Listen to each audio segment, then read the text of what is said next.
বন্ধুরা আজকে বাঁধাকপির একটা নতুন রেসিপি তোমাদের সাথে শেয়ার করব। তার জন্য প্রথমে একটা প্রেসার কুকারে বাঁধাকপিগুলো ধুয়ে একে একে দিয়ে দিতে হবে। তারপর দুটো গোটা টমেটো দিতে হবে, তার মধ্যে 4টে খোসা ছাড়ানো আলু দিতে হবে, দিতে হবে দুটো কাঁচা লঙ্কা, তার মধ্যে দিতে হবে নুন, এর মধ্যে আমরা জল দেব, আটকে আমরা একটাই সিটি দেব। একটা সিটি পড়ে গেছে, এবার আমরা গ্যাসের ফ্লেমটা বন্ধ করে দিলাম।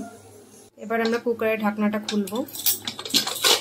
তো বন্ধুরা সবকিছু কত ভালোভাবে সেদ্ধ হয়ে গেছে। আর আমরা এটাকে একটা একটা করে থালায় তুলে নেব। বন্ধুরা আমরা টমেটো খোসাটাকে ফেলে দেবো, আর বাদ বাকি সব সবজিগুলোকে আমরা টুকরো টুকরো করে কেটে তারপর তোমাদেরকে দেখাচ্ছি। তেলের মধ্যে আমরা জিরে ফোড়ন দেব। আমরা একটা বড় সাইজের পেঁয়াজ কুচিয়ে দেব।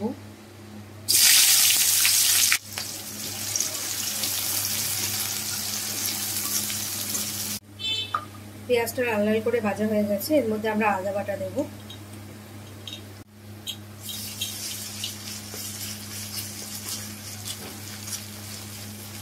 আমরা এবার দেব জিরে গুঁড়ো,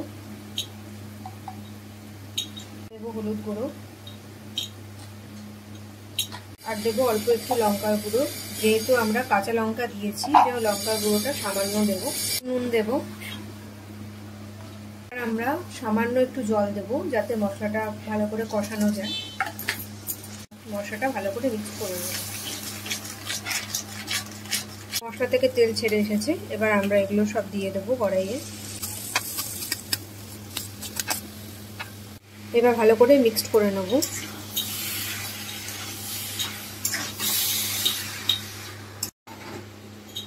এবার এটাকে আমরা ভালো করে ভাজা ভাজা করব।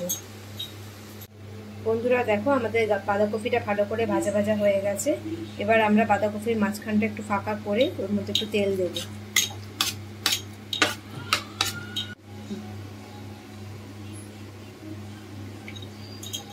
তেলটা গরম হয়ে গেছে, এবার আমরা দুটো ডিম এর মধ্যে ফাটিয়ে দিয়ে দেবো।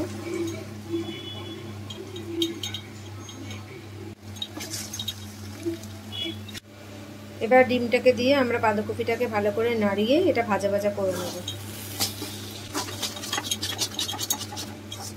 এর মধ্যে আমরা 1 চামচি চিনি দেব। দেব আমরা একটু গরম মশলা, এবার দেব ঘি। এবার আমরা এটাকে ভালো করে মিক্সড করে নেব।